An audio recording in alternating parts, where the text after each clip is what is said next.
Opo, dakilang mapagpalang mambanal sa langit, sa makapangyarihang pangalan mo, aming pinakamamahal na Panginoon na pinagbubukan ng mga biyaya sa pangunang dalangin ng taong nilangisan. Aming minamahal ginagalang na Pastor Evangelista William Medente, Papa o God. Minsan pa kami nagpupunta kapasalamat sa bawat yugto na aming banalagawan, pinagpalat nilangisan sa iyong patuloy na pagkilos sa aming kalagitnaan. Patuloy ka na sa amin sa tutuwin, O Diyos. Subalit bago po yan, minsan pa kami buong pagpapakumbaba. Himingin ng kapatawaran sa lahat ng aming nagawang pagkukulang, pagkakasala, pagsalansan sa banal kalooban, patawang bawa sa amin, O Diyos. Hallelujah. At sa bahagi ito na pagdala ng Ebanghelyo ng Kaligtasan, na tunay sa ganang akin, wala po akong magagawa, mahal na Panginoon Jesus. Ikaw po ang maglaga ng mga tamang salita sa aking bibig, dalo ng spiritual pala, siyempre ng kaparaan na maintindihan na aming niibig ng mga baguhan, ng mga bisita matatihan, maging sa aming webcast viewers, sa aming samot panalangin, sa mga pangyarahang pangalan, susunod aming pinagkakaisahang sinasaway ang lahat ng hadlang ng kaaway, damas of hinders, doesn't believe, cast out from us, and bind the power of darkness, and anoint thy word, O Lord, just me pray. Amen and amen. Hallelujah. Praise the Lord. Everybody praise the Lord.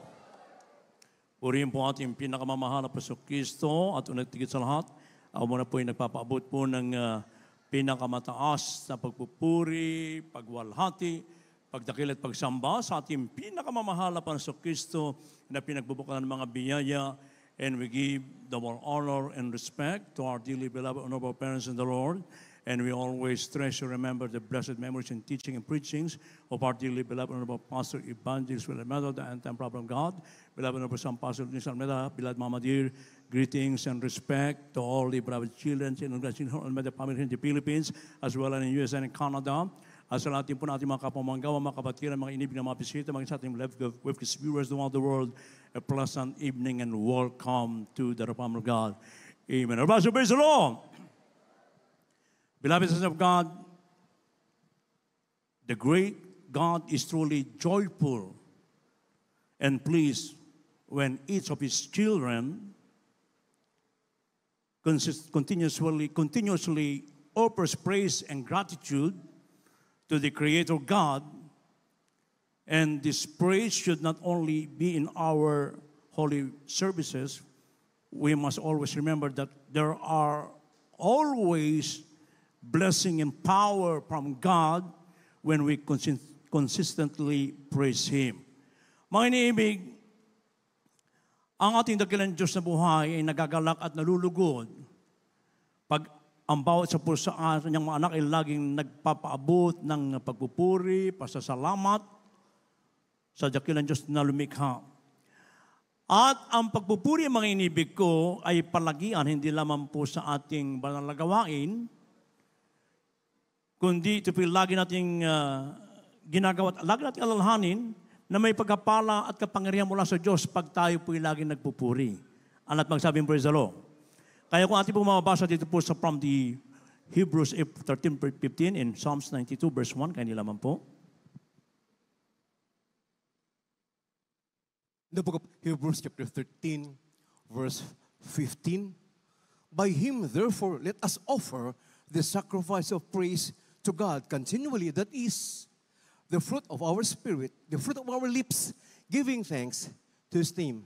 The book of Psalms chapter 92 verse 1.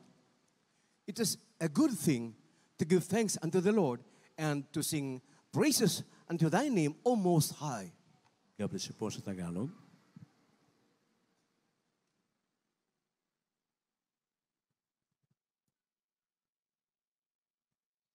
Hebreo Kapitulo 13, versikulo 15. Sa pamamagitan nga niya ay maghandog tayong palagi ng hain ng pagpupuri sa Diyos. Sa makatuwid baga ay ang bunga ng mga labi na nagpapahayag ng kanyang pangalan. Salmo 92:1. Isang mabuting bagay ang magpasalamat sa Panginoon at umawit at mga pagpuri sa iyong pangalan o kataas-taasan. Amen. Praise the Lord. God bless you, kapatid, and God bless His word. So napakaliwanag, mga inibig ko. Isang mabuting bagay na magpasalamat at magpuri sa marilag na pangalan ng ating pinakamamahal na Panginoon. At ang ating pagpupuri, sabi ng Biblia, mga inibig ko, ay palagi. hindi lamang po sa tuwing tayo po nasa ating pananambahan nagpupuri, kundi bagkus saan man po ikaw mapadakong lugar, mapadako man sa ibang bansa, o saan man ang iyong pupuntahan, mga inibig ko, ang lahat ng mga anak ng Diyos ay laging nagpupuri sa ating pinakamamahal na Panginoon. Sapagkat ito po ang ating pinaka-weapon, ito po ang ating pinakasandata, sapagkat sa tuwing tayo po nagpupuri, mga inibig ko, ay nag-gain tayo ng kapangyarihan na nagmumula sa ating pinakamamahal na Panginoon. Kaya ang pagpupuri, mga inibig ko, napakaliwang sinasabi, sa pamamagitan ng ngayon, maghandog tayong palagi ng hain ng pagpupuri sa Diyos sa makatid, baga ng bunga ng mga labi na nagpapahayag ng kanyang pangalan. Sapagkat pag tayo po'y lagi nagpupuri, na ipapahayag natin ang mga dakila at kamanghamanghang gawa na ginawa ng Diyos sa ating mga buhay. At tayo lubos na nagpapasalamat, sapagkat tayo po ay natutong magpuri, ginamit ang ating dearly beloved Honorable Parents and the Lord, the beloved children, Honorable Family, na tayo po ay tinuruan upang magpuri sa ating pinakamamahal na Panginoon. Sapagkat dati hindi natin magawang magpuri, pagkagising natin sa umaga, kanya-kanya na tayo ng ginagawa, mga inibig ko. Ang ilan, daras sa kusina, daras sa mga paborito nila, mga hayop, mga inibig ko. Hindi nagawang pasalamatan, magpuri sa ating mahal na Panginoon. Subalit, nang tayo tinuruan at ipinangaral sa atin ang pinaka magandang bagay na dapat natin gawin, yung papurihan natin ang ating mahal na Panginoon, doon lamang na tayo natuto nang tayo po'y mapunta sa gawain ng Jesus Miracle Crusade International Ministry. Kaya nga ang banal na gawain ito ay naging matanyag, naging fastest growing church, mga ibig ko, at sa kahabagan ng ating mga panahon, na dito yung signs and wonders and miracles ay lumalaki, sapagkat dito po kasi itinuro ng ating minamahal ginagalang ng pastor, ating beloved Honorable Pastor Meda, mga inibig ko, yung pagpupuri, ito po ang bagay na lubos na kinulugdan ng ating malapanan, sapagkat pag tayo napupuri ng taos puso, ating pong nahihipo ang puso ng ating dakilang Diyos na buhay. Amen? Kaya napakahalaga ng pagpupuri, mga inibig ko. Huwag na huwag tayong aalis sa ating mga tahanan, na basta tayo pumunta sa ating mga trabaho, sa negosyo natin, sa school, bagkos, magpuri po tayo kung maaari. May 1 oras ka, 2 oras, kung habang mas mahabang pagpupuri mo, lalo kang pagpapalain ng ating pinakamamahal na Panginoon. Huwag yung inyong mga cassette tapes, inyong mga CD ang napapagod sa pagpupuri. Kundi tayo mismo sabayan natin ang pagpupuri. Mas maganda ka ikaw mismo magpuri. Kaya ang tanong, mga inibig ko, sino ba ang dapat magpuri sa Diyos? Kaya kailangan malaman po natin ito. Walang exempted dito. Lahat tayo inuutosan na marunong magpuri. Ano po sabi po dito sa Psalms 148 verses 1 up to 10? Sa English na lamang po ito. Kaya po. The book of Psalm chapter 148 from verse 1 up to verse 10. Praise ye the Lord. Praise ye the Lord from the heavens. Praise him in the heights. Praise ye him, all his angels. Praise ye him, all his hosts. Praise ye him, sun and moon. Praise him, all ye stars of light. Praise him, ye heavens of heavens, and ye waters that be above the heavens. Let them praise the name of the Lord, for he commanded, and they were created. He hath also established them forever and ever. He hath made a decree which shall not pass. Praise the Lord from the earth, ye dragons and all deeps, fire and hail, snow and vapors, stormy wind fulfilling his word, mountains and all hills, fruitful trees and all cedars, beasts and all cattle, creeping things and flying fowl.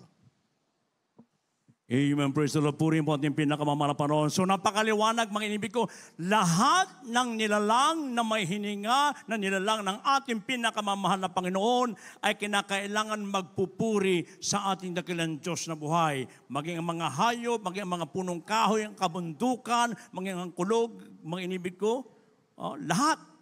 Mga hari, mga prinsipe, mga huwes, mga lahat ng mga tao, matatanda, bata, binata, lahat ay magpupuri sa ating pinakamamahal na Panginoon. Kaya nga nakaka-bless, mga inibig ko sa ating banal na gawain, nakikita natin ang ating mga anak at talagang tinuturuan ng ating mga beloved brethren, ang kanilang mga anak, na sila sa kanilang murang edad pa lamang, mga inibig ko, 2 years old, makikita mo, nakaluhod na, nagpupuri sa ating pinakamamahal na Panginoon. Kaya nga, almost 35 years ago, nung ako po'y makipagpuri doon sa pastoral house, mga inibig ko, laking gulat ko nung solemn song na. Yung mga bata, 2, 3 years old, 5 years old, nakita ko nakaluhod, kasi nakaseparate ang brothers sa sister, sa aming brothers. Ako gusto ko sanang tumayo. Siyempre sa ating kinigasang reliyon, nakatayo lang naman tayo. Ako'y nahiya sapagkat yung mga maliliit na bata, nakaluhod. Ako itong may edad na. So kinakailangan ko rin lumuhod at sumunod sa kanila, mga inibig ko. Kaya dito makikita natin yung turot aral ng propeta ng Diyos, mga inibig ko, na tayo lahat ay tinuruan kung paano tayo magbigay ng pinakamataas sa pagpupuri, pagwalhati, pagdakila, pasasalamat sa ating malapanong, sa ating pagpupuri, mga inibig ko. Dito yung ating naaabot, mga inibig ko, natatouch natin ang puso ng ating pinakamamahal na Panginoon. So walang exempted po dito, mga inibig ko, turuan natin ang ating mga anak, maging sa ating mga tahanan, wag lamang sa ating pananambahan. Kahit saan po tayo mapupuntahan lugar, kinakailangan ang mga anak ng Diyos ay laging nagpupuri. Kaya nga naging matagumpay ang banal na gawain ito dahil ang ating minamahal na pastor, kung magpuri ay talaga namang halos hindi na matutulog, mga iniibig. Nandun lagi sa luhod ng panalangin, pagpupuri, pag-aayuno, mga iniibig ko, kung kahit naging matagumpay. At lahat ng ating mga tinatamasang mga mapagpapala ngayon, hindi yan galing sa ating mga talento, kundi yan ay nagmumula sa ating mga panahon dahil sa marubog na pagpupuri ng pastor ang ating mga kaluluwa na iniwan sa atin, ito dapat natin panghawakan. Ngayon, mga inibig ko, ano po ba ang mga benefits o what the reason bakit tayo nagpupuri? Ano po ba ang rason bakit tayo nagpupuri? Ano po ba yung nakakamtan natin ng mga benefits? Ano po sabi po dito sa from the book of Psalms 103 verses 2 and 4 up to 4, kaya lang po. The book of Psalm, chapter 103, verses 2, 3, and 4. Bless the Lord, O my soul, and forget not all his benefits, who forgiveth all thine iniquities, who healeth all thy diseases, who redeemeth thy life from destruction, who crowneth thee with loving kindness and tender mercies. You are supposed to God.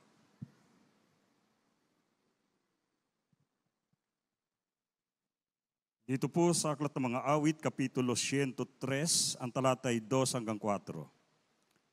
Purihin mo ang Panginoon o kaluluwa ko.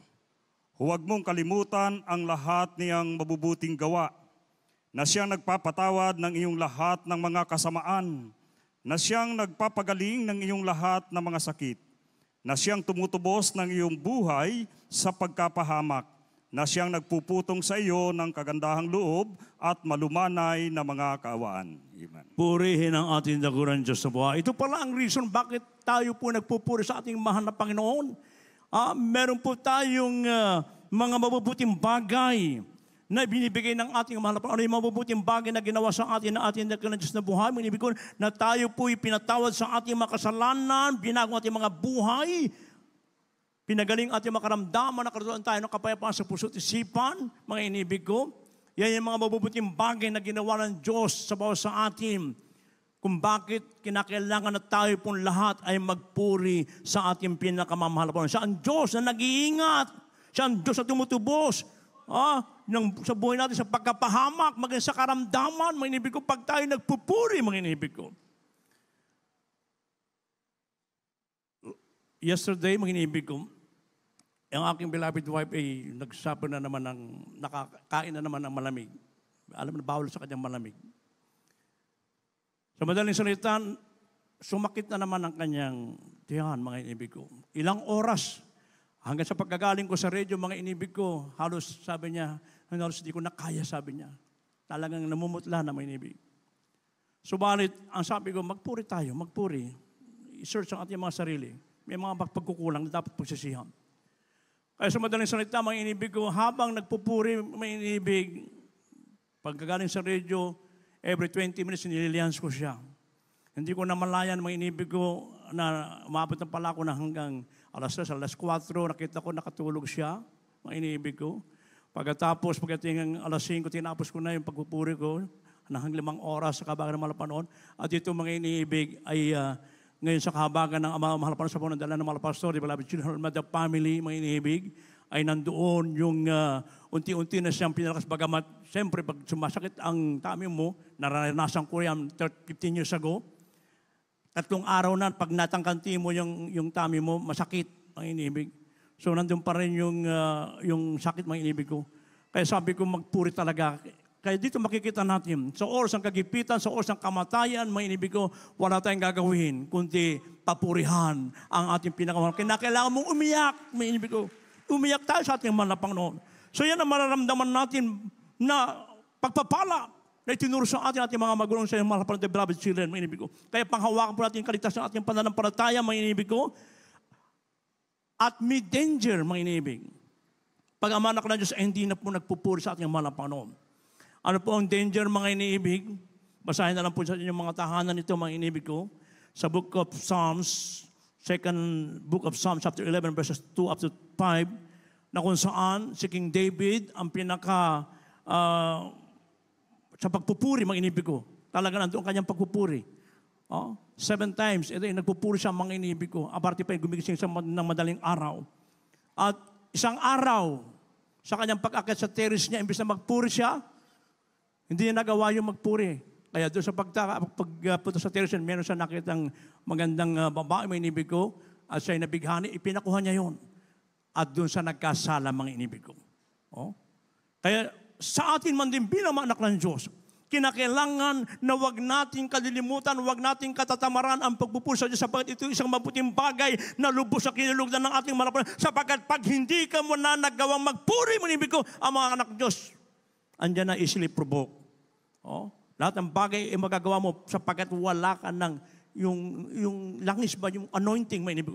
Kaya nakapangalaga ng pagpupuri. Ito lagi sinasabi natin, beloved parents in the Lord, the beloved children, na magpuri po tayo lagi, manalangin na may pag-aayon ng mga inibig ko. Panghawakan natin ang katigtasan ng ating panampalataya, lalo pat ating namamalas ang nalalapit na pagbalik ng ating pinakamamahal na panahon. Nakita natin ang kapangyarihan ng pagpupuri almost 35 years ago na ngayon, mga inibig ko. Ang Peace Mission sa Talipaw, Sulu. Yung first day pa lamang, sila po'y gusto ng patayin ng mga Abu Sayyaf. Subalit, hindi napigilan ang grupo natin, sa mga ating mga pastor, na sila magpuri sa ating pinakamalapanoon. Pinahinto sila magpuri, pero nagpatuloy sila magpuri. At dito, sa kanyang pagpatuloy, lumambot ang mga puso ng mga Abu Sayyaf, mga inibig ko. At isama pa natin na kumbinsido sila ng kapangyarihan Diyos na sa atin, sapagat yung military assault, binabagsakan sila ng bomba day and night. Anong sinasabi ng mga Abu Sayyaf? Mga, praise the Lord, magwali na kayo sa Ginoo, magpuri na kayo sa Diyos. So, nakumbisi sila na sa pagpupuri ay may kapangyarihan. Ano ba sabi sa Lord? At maging ang mga 21 Separatists hostages from galing sa Malaysia, ito isang pinalaya ng ating pinakamamarapon at nakababa ating grupo, may inibig ko, na unharmed, iniligtas ng ating pinakamamahal na panahon. Ano ba sabi sa Lord? Kaya wag na nating kaliligtaan ang pagpupuri sa Diyos. Wag nating itong katatamaran. Ito isang mabuting bagay na dapat nating nasain lagi. Yung magpuri kung nais mong madama ang presensya ng Diyos. Magpuri ka lagi, mga inibig ko. Basa-basa no. Ngayon, ano ang pinagagawa ng ating dakilang Diyos na dapat natin gawin upang tayo laging makapagpupuri, makapagpasalamat sa ating mga panahon. Ano po sabi po dito sa Colossians chapter 3 verse 16, kanila man po. From the book of Colossians, chapter 3, verse 16. Let the word of Christ dwell in you richly in all wisdom, teaching and admonishing one another in psalms and hymns and spiritual songs, singing with grace in your hearts to the Lord. Give us a book.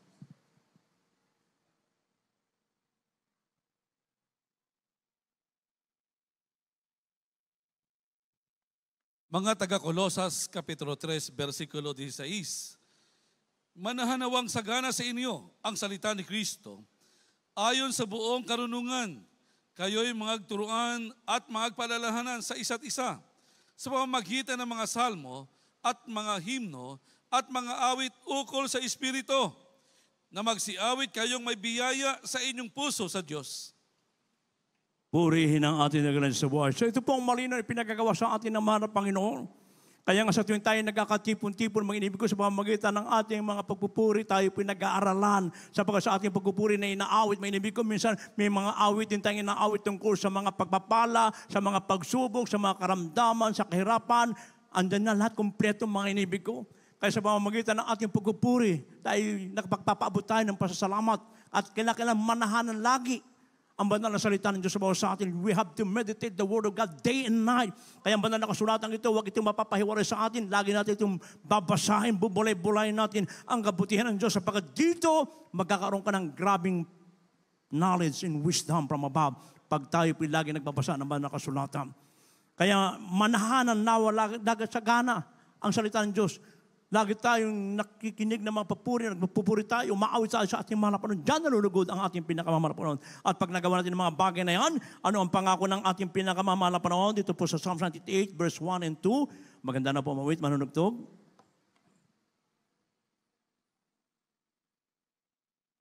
In the book of Psalm, chapter 98, verses 1 and 2.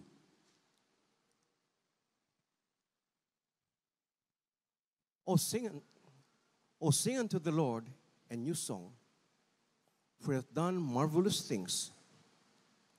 His right hand and his holy arm hath gotten him the victory. The Lord hath made known his salvation. His righteousness hath he openly shewed in the sight of the heathen. Amen. Praise the Lord.